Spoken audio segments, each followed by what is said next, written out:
Olá, bem-vindos à nossa oficina de astronomia número 497. Eu sou o professor Luiz Augusto da Silva, da rede Ômega Centauri para o aprimoramento da educação científica. Hoje nós vamos abordar um tema relativo às civilizações extraterrestres.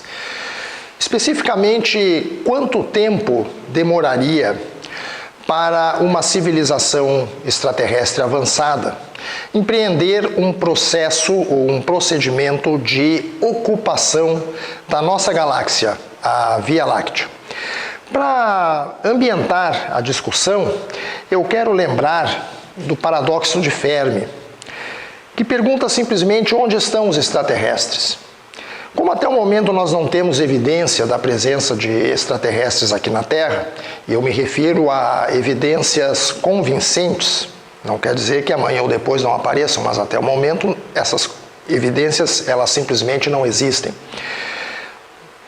A gente tem a questão que se coloca de por que a nossa galáxia, possuindo 10 bilhões de anos de idade, ainda não foi ocupada ou colonizada, se preferirem, por pelo menos uma civilização que teria se espalhado por todo o disco da nossa galáxia. Por que você vai sábado à noite num restaurante e não enxerga um ET sentado na mesa ao lado ali comendo? Você vai num bar, vai num pub, etc., você não enxerga extraterrestres. Lembram daquela cena de Star Wars, aquele bar, no episódio número 4, em que extraterrestres das mais variadas feições e fisionomias estavam ali confraternizando, se divertindo, brigando? Aquilo ali tinha que ser uma cena comum aqui na Terra já há muito tempo, porque a nossa galáxia simplesmente é velha demais e um processo de colonização já teria sido empreendido há muito tempo. E é isso que nós vamos analisar mais em profundidade nessa oficina de hoje. Mas antes eu quero lembrar que nesse tema das civilizações extraterrestres, a rede Ômega Centauri produziu uma videosérie original chamada Astrosociologia, a existência de extraterrestres e o futuro da humanidade. Qual será a relação que existe entre essas duas coisas? Você vai descobrir assistindo essa série, que tem 12 episódios e que está com 60% de desconto, né, meu diretor? Olha ali, por tempo limitado. Então, aproveite, acesse ali o site ou utilize o QR Code para saber como ter acesso a essa videosérie na modalidade de pay-per-view. Muito bem, vamos então ao assunto de hoje.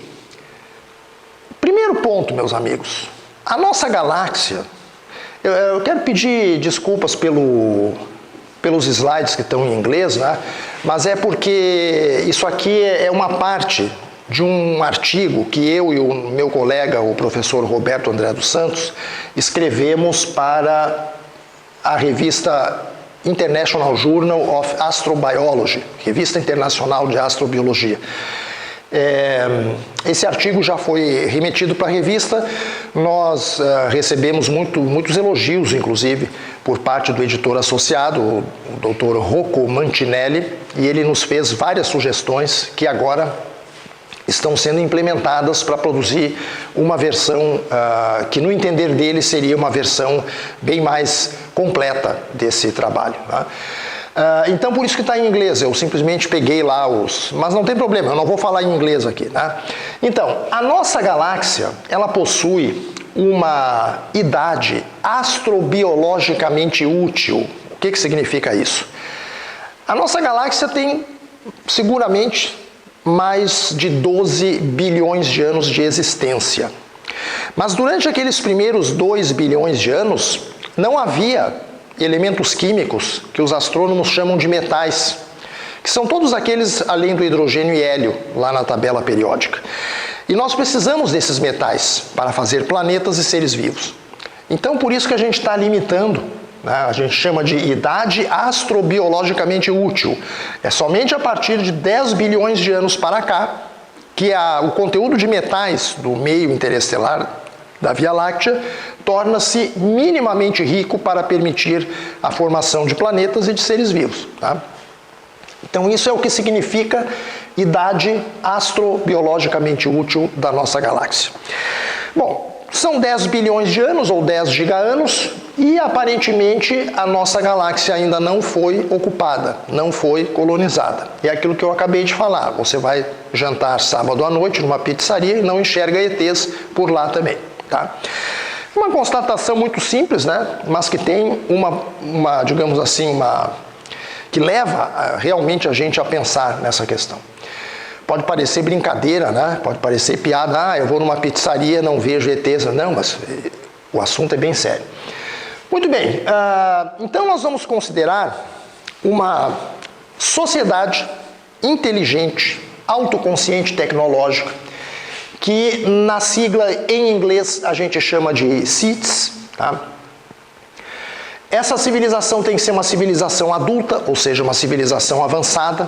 Não é uma civilização como a civilização humana, que ainda não é uma civilização adulta. Pelo contrário, é uma civilização adolescente e que está envolvida em muitos problemas que provavelmente comprometerão o seu futuro, muito provavelmente comprometerão o seu futuro. No nosso trabalho anterior, publicado lá nessa revista inglesa de astrobiologia, a gente estima que apenas 10% das civilizações que surgem no universo conseguem atingir o estágio de uma civilização adulta. E são somente essas civilizações que dominam o voo interestelar e, portanto, seriam as únicas civilizações que teriam condições de se expandir através da Via Láctea, promovendo um processo de ocupação dela, tá? Então nós vamos considerar, né, uma sociedade adulta, uma civilização extraterrestre avançada, que vai se expandir com simetria esférica. Vejam, nós estamos construindo um modelo, né? E o objetivo desse modelo é obter estimativas da ordem de grandeza dos tempos necessários para ocupar completamente uma galáxia assim como a Via Láctea, tá? Então é um modelo de expansão com simetria esférica, centrado na estrela nativa dessa civilização, né?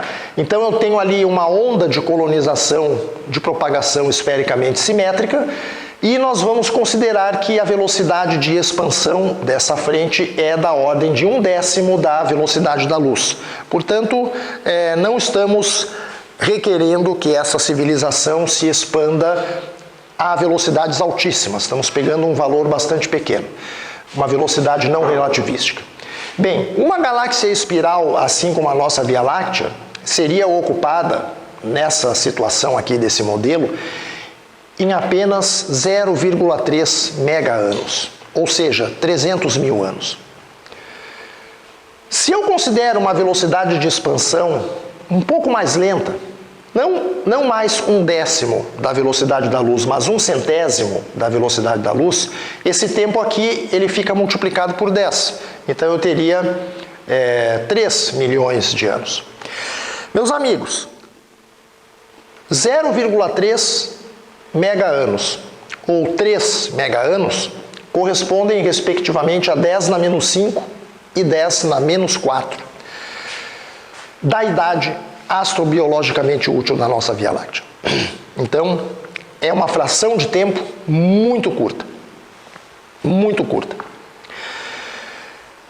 E esses resultados são basicamente compatíveis com aqueles que foram publicados já há bastante tempo, lá em 1976, na revista Icarus, por esse pesquisador aqui, o Jones.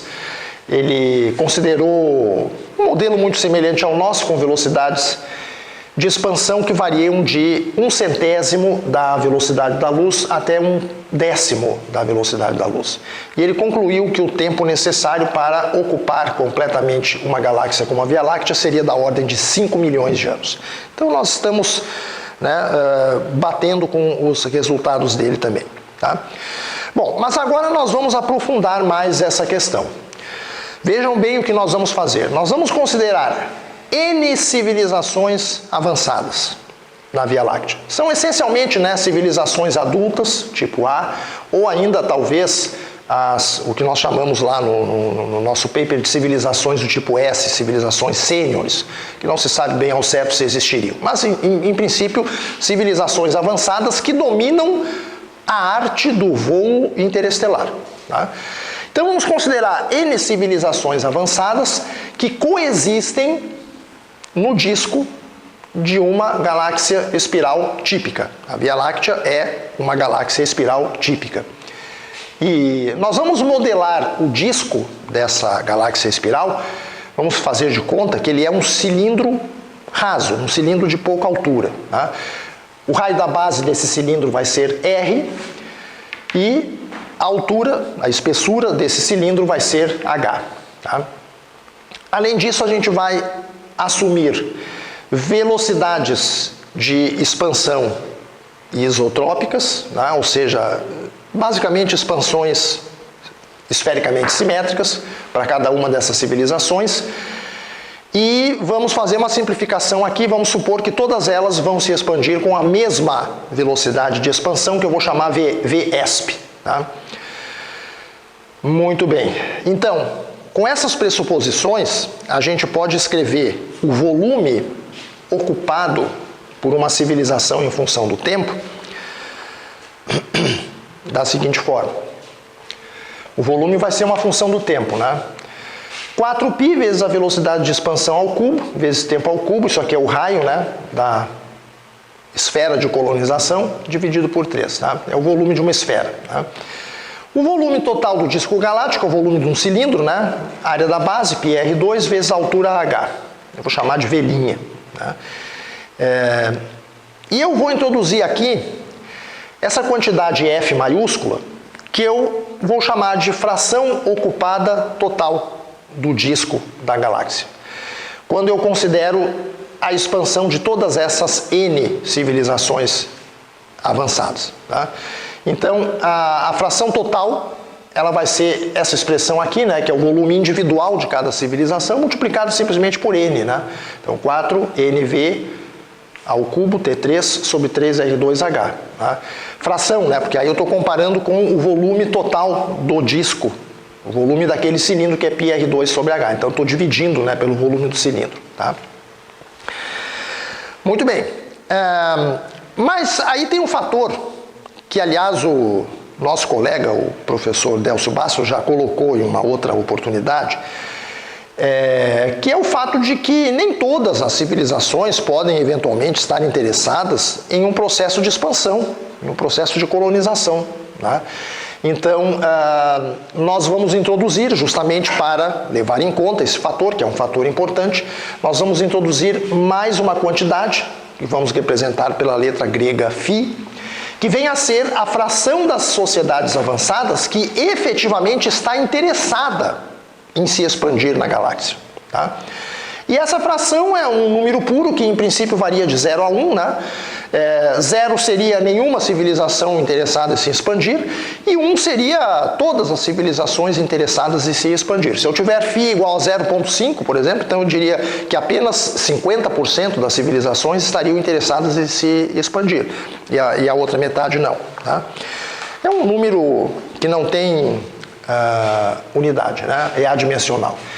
Então aí eu posso escrever a fração do volume total ocupado no disco da galáxia dessa forma aqui. Ó. Eu vou introduzir o fator φ, porque ele vai reduzir essa fração, né? Uma vez que, em princípio, nem todas as civilizações vão estar interessadas em se expandir. Eu tenho que a fração do volume total do disco galáctico ocupada é dada por 4N φ, velocidade de expansão ao cubo, tempo ao cubo, dividido por 3R2H. Tá? Bom, se eu coloco F igual a 1, o que significa F igual a 1? Todo o disco galáctico está ocupado. Né? 100% do disco galáctico está ocupado. Então, se eu coloco F igual a 1 e isolo nessa expressão o tempo, eu vou obter o tempo necessário para ocupar completamente o disco da galáxia. Então eu fiz essa operação aqui embaixo, ó, eu isolei, né, botei F igual a 1, isolei o tempo. O tempo é 3R2H sobre 4Nφ na 1/3 vezes a velocidade de expansão na menos 1. E nós podemos ver então que o tempo necessário para ocupar completamente uma galáxia, ele é uma função, claro, de N, né, número de civilizações. Em princípio, quanto mais civilizações, quanto maior o n, mais curto é o tempo necessário para ocupar a galáxia. É uma função do φ. Em princípio, quanto maior o φ, fração de civilizações interessadas em se expandir, também menor vai ser o tempo necessário para ocupar completamente a galáxia. E também a velocidade de expansão, né? Porque quanto mais rápido as civilizações se expandirem, em menos tempo elas vão conseguir ocupar toda a galáxia, tá? Então, o tempo de ocupação de uma galáxia espiral, do disco galáctico, é função do número de civilizações, do percentual de civilizações que estão interessadas em se expandir e da velocidade com que elas se expandem no meio interestelar. Tá? Muito bem, agora o que nós vamos fazer é considerar 3 cenários de população básicos. Tá? Um que nós chamamos de um cenário extremamente singularista. O que significa isso? Vamos representar por ESS esse cenário. Significa que eu tenho n igual a 1. O que é isso? Só existe uma civilização em toda a galáxia. Tá? Vamos considerar um cenário que a gente chama de pluralista fraco, ou WPS, onde a gente tem, digamos, da ordem de 10 civilizações. Tá? E vamos considerar o que nós chamamos de um cenário pluralista forte, ou SPS, onde o número de civilizações pode variar desde 100 até da ordem de 1 milhão de civilizações dentro da galáxia. E nós não vamos considerar valores maiores do que 10 a 6, porque, na nossa opinião, minha e do professor Roberto, esses números n maior que 10 a 6 seriam números incrivelmente absurdos. Tá? Muito provavelmente não são quantidades realistas. Né? Vamos analisar cada um desses cenários, tá? Para ver o que a gente pode concluir. Começando pelo cenário extremamente singularista, onde eu tenho apenas uma civilização. Bom, nesse caso, a fração de interesse, né, de se expandir tem que ser 1, né? Porque só tem uma civilização, ela tem 2 opções, ou ela quer se expandir ou ela não quer. Se ela não quer se expandir, eu estou perdendo meu tempo, né, meu diretor? Então já vou para o outro cenário. Me interessa que ela queira se expandir, então eu vou botar φ igual a 1, é uma civilização só. Para a Via Láctea, o raio do disco galáctico é 4,73 vezes 10 na 20 metros. A espessura do disco galáctico é da ordem de 1,42 10 na 20 metros. Tá? E ainda vamos lembrar da idade astrobiologicamente útil da Via Láctea, que é 10 na 4 mega-anos ou 10 bilhões de anos. Tá? Então, nós vamos assumir 3 diferentes velocidades de expansão e vamos calcular o tempo que levaria para esta única civilização ocupar toda a galáxia em que ela vive. Tá? Essa tabelinha aqui está resumindo os nossos resultados. Não vamos fazer as contas, né? Vamos passar direto para os números. Né? As 3 velocidades de expansão consideradas estão aqui. Ó. 1/1000 da velocidade da luz, 1/100 e 1/10 da velocidade da luz. Tá? Os tempos necessários para esta única civilização ocupar toda a galáxia, no caso dessa expansão lenta, é da ordem de 30 milhões de anos, 30 mega-anos. Mas se eu tenho 1/10 da velocidade da luz, ele cai para 0,3 mega-anos. Tá? E esses valores aqui correspondem, respectivamente, no caso de 30 mega-anos, é 0,3% de toda a idade astrobiologicamente útil da galáxia.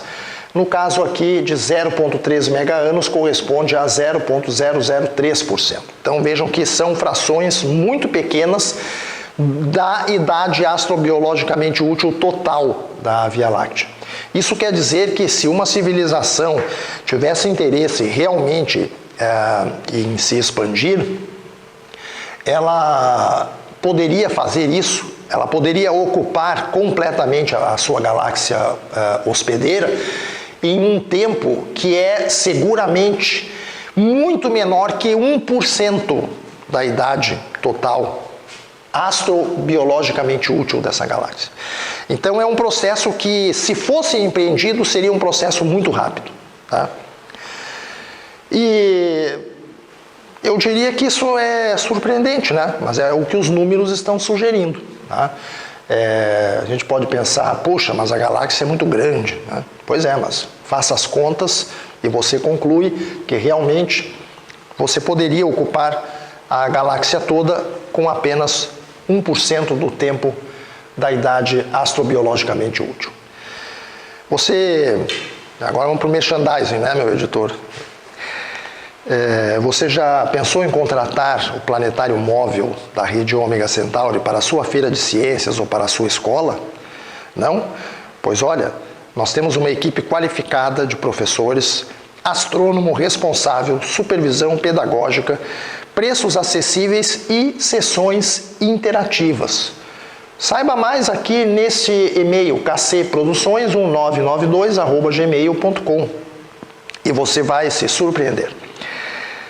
Muito bem, vamos analisar agora o nosso outro cenário, o cenário pluralista fraco, que é aquele no qual nós presumimos que temos aproximadamente 10 civilizações avançadas na Via Láctea. E aqui nós vamos ter que considerar valores para aquele percentual de civilizações interessadas em se expandir. Então eu vou fazer o φ variar de 0,1 até 1 e vamos calcular os tempos, né, de expansão, né, necessários, né, para ocupar todo o disco da galáxia. Tá? Os resultados dessas contas estão aqui na outra tabelinha. Ó. Novamente nós estamos considerando 3 velocidades de expansão, 1/1000 da velocidade da luz, uma expansão mais lenta, né? 1/100 da velocidade da luz, uma expansão um pouco mais rápida, e 1/10 da velocidade da luz. Aqui significa que eu tenho apenas 10% das minhas 10 civilizações interessadas em se expandir. Aqui eu tenho 30%, aqui eu tenho 50%, 70%, 90% e todas as civilizações interessadas em se expandir. Então vocês vejam que, à medida que essa fração de interesse em se expandir vai de 10% para 100%, os tempos de ocupação caem, né? No caso dessa expansão a 1/1000 da velocidade da luz, de 30 milhões de anos para 14 milhões de anos. Se reduz por um fator de aproximadamente 2, né? Cai a metade, de 30 para 14 é aproximadamente a metade. No caso de 1/100 da velocidade da luz, o tempo então é 10% do tempo anterior, são apenas 3 milhões de anos, né? E se reduz a cerca de 1 milhão de anos, no caso de todas essas civilizações estarem interessadas em se expandir. E no caso de 1/10 da velocidade da luz, o tempo de expansão vai de 0,3 mega-anos a 0,1 mega-anos.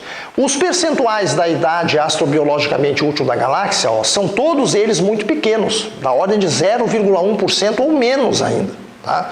Então, novamente, a conclusão é que, independentemente da fração de civilizações que estejam interessadas em se expandir, se são todas, se são apenas 10% ou 50%, etc., não importa.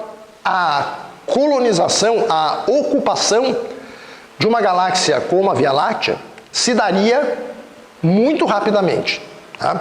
Então, basicamente, a mesma conclusão do cenário anterior, tá? Que era aquele cenário extremamente singularista. Basicamente, os tempos de expansão variam de 0,1 mega-anos a 30 mega-anos. E isso corresponde a 1/1000% a 0,3% da idade astrobiologicamente útil da galáxia. Então, um processo que seria muito rápido. Outra coisa que a gente vê nessa situação aí é que o tempo para ocupar a galáxia, ele é só fracamente dependente da fração de civilizações que estão interessadas em se expandir, né?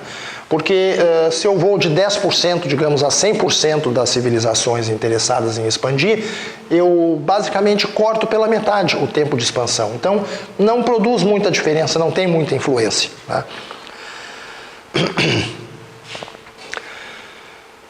Bom, o terceiro cenário é o cenário SPS, que seria o cenário pluralista forte. É aquele em que nós temos um número de civilizações avançadas que vai variar de 100 até da ordem de 1 milhão de civilizações. Então nós fazemos o mesmo cálculo que nós fizemos antes, né? Vamos considerar de novo fatores, né, percentuais de civilizações interessadas em se expandir, né? 10%, 30%, 50%, 70%, 90% e todas as civilizações interessadas em se expandir. Aqui nós temos uma tabela mais complicada, mas na verdade essas primeiras linhas aqui, elas são para o caso em que eu tenho 10 na 2 ou uma centena de civilizações na galáxia, tá? 3 velocidades de expansão, as mesmas que a gente considerou antes, 1 milésimo, 1 centésimo e 1 décimo da velocidade da luz. E aqui os tempos, né, para a ocupação da galáxia. Se eu tenho 10% dessas civilizações aqui, dessas 100 civilizações interessadas em expandir, eu demoraria 14 milhões de anos para ocupar a galáxia. Se eu tenho, por exemplo, 70% dessas 100 civilizações se expandindo, eu ocuparia a galáxia em 7 milhões de anos, pouco mais de 7 milhões de anos. Se todas elas estivessem se expandindo, eu teria em torno de 6,5 milhões de anos. Tá? Então são tempos muito curtos. Os percentuais da idade astrobiologicamente útil da galáxia também são muito baixos, né? E novamente a conclusão é que um processo de ocupação galáctica seria uma coisa muito rápida. Tá? Aqui nós temos o mesmo tipo de raciocínio para 1000 civilizações, né, coexistindo na galáxia. Então os tempos aí variam da ordem de 6 milhões de anos a 3 milhões de anos para a ocupação total da galáxia. Se a velocidade de expansão é muito lenta, da ordem de 1 milésimo da velocidade da luz, se é 1 décimo, eu tenho aí já, não chega a 1 milhão de anos, né? E bem menos aqui nesse caso. Tá? Então os percentuais, né, ficam mais críticos ainda, mais criticamente baixos ainda, o que indica que o processo de ocupação da galáxia seria muitíssimo mais veloz. E no caso, que eu já particularmente considero improvável, de 1 milhão de civilizações coexistindo na Via Láctea, bom, aí os tempos de ocupação são muito curtos e o percentual da idade astrobiologicamente útil da galáxia são baixíssimos, né? Vejam esses números aí, ó, tá? Então, a conclusão é que realmente o processo de ocupação seria muito veloz, muito rápido, né? Então, para concluir essa análise que nós fizemos, né, o que a gente tira dessas 3 tabelas que a gente apresentou aqui? Né? Primeira conclusão, independentemente do cenário de população que a gente adota, o tempo necessário para ocupar a totalidade do disco da Via Láctea, ele é sempre muito menor do que a idade astrobiologicamente útil da nossa galáxia, e isso corresponde tipicamente a frações que vão de 0,00003% a 0,3% dessa idade. Tá? Isso demonstra que um processo de colonização galáctico efetivo poderia ser concluído lá em um intervalo de tempo muito curto. Outra conclusão é que o fato de que a nossa galáxia não está ainda aparentemente ocupada, né, ele aponta para em princípio, para 2 coisas. Uma densidade provavelmente muito baixa, um número muito baixo de civilizações avançadas existentes, ou uma baixa probabilidade de sobrevivência. E eu apostaria nos 2 fatores, ou seja, pouquíssimas civilizações avançadas, né? E isso é decorrência da baixa probabilidade de sobrevivência das civilizações. De fato, no nosso paper do ano passado, nós estimamos um limite superior para a probabilidade de sobrevivência de uma civilização tecnológica de 10%, e podendo inclusive ser menor. Seguramente não é maior que 10%, mas pode ser menor. Tá?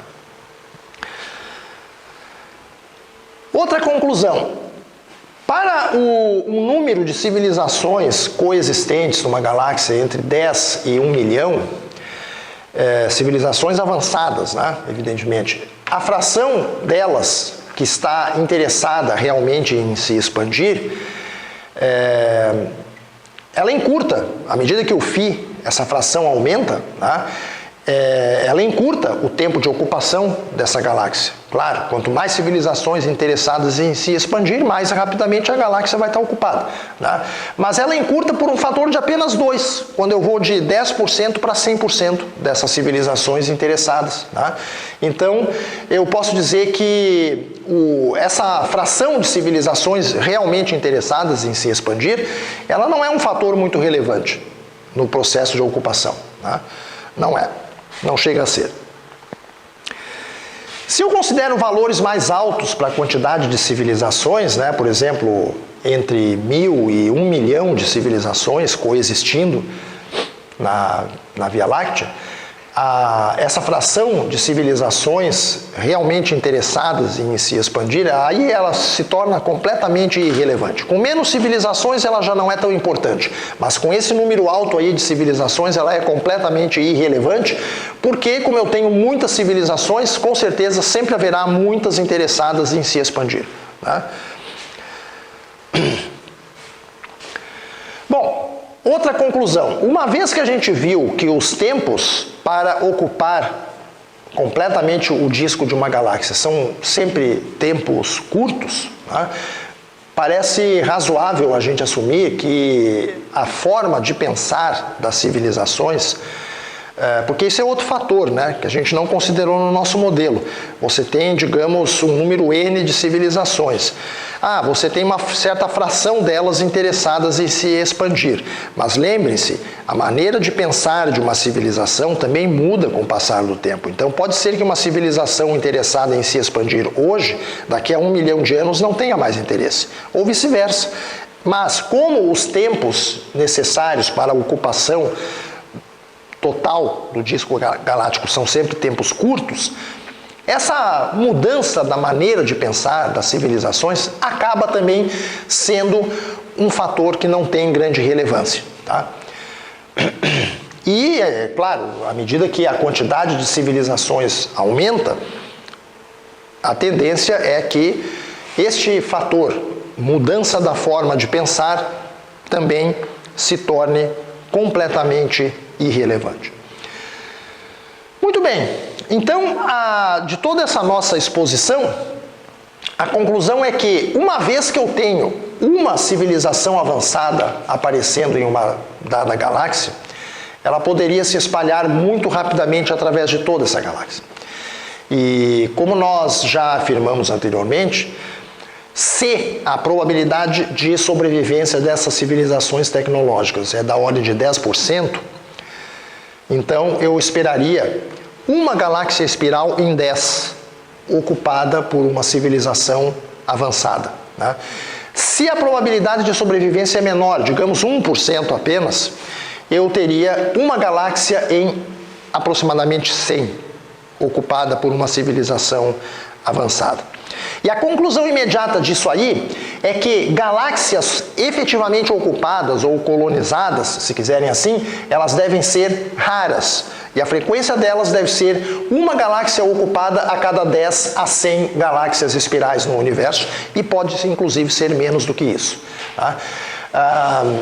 Então, a formulação adequada do chamado princípio da humildade, que é aquele que diz que tudo que temos aqui na Terra e no Sistema Solar, na nossa galáxia, é típico do resto do universo, tá? A formulação adequada desse princípio da humildade seria, no caso das galáxias, em geral, as galáxias não são colonizadas. E esse parece ser precisamente o caso da Via Láctea, tá? Então nós estamos de acordo com o caso mais comum. Em cenários pluralistas, fracos ou fortes, a taxa de formação ou a taxa de aparecimento de civilizações, ela teria que ser muito mais alta. No nosso trabalho publicado ano passado, a gente estimou uma taxa típica de formação de civilizações em galáxias espirais da ordem de uma civilização a cada 1 bilhão de anos. Uma civilização por giga-ano. Mas se eu vou defender a validade de um cenário pluralista, fraco ou forte, ou seja, muitas civilizações, eu sou forçado a assumir uma taxa de formação de civilizações bem maior, né? Mas aí o que acontece? Nesses cenários, onde eu vou ter várias civilizações avançadas, civilizações adultas, se expandindo simultaneamente, né, no meio interestelar dessa galáxia, o tempo para ocupar toda essa galáxia, esse disco galáctico, vai ser muito menor do que 1 milhão de anos. Tá? Então, nesse caso, as galáxias ocupadas ou colonizadas, elas teriam que ser abundantes no universo. E, de acordo com o princípio da humildade, a nossa própria Via Láctea já deveria estar ocupada. E, aparentemente, não está. Então, isso parece implicar que esses cenários pluralistas não são prevalecentes, não prevalecem na natureza. Tá? Lá no meu portal Ciência e Cosmos, no site da rede Ômega Centauri, a gente tem constantemente matérias sobre tópicos relativos a civilizações extraterrestres e muitos outros assuntos de astronomia e de história da astronomia também. Considere fazer uma assinatura, são apenas R$ 49,90 por ano. Se você é professor, paga apenas R$ 39,90. E se é estudante, apenas R$ 29,90. Utilize o Pix da rede Ômega Centauri, universoastronomia22@gmail.com. Bem, meus amigos, esta foi a oficina de astronomia número 497. Nós voltaremos na próxima oficina. Até lá!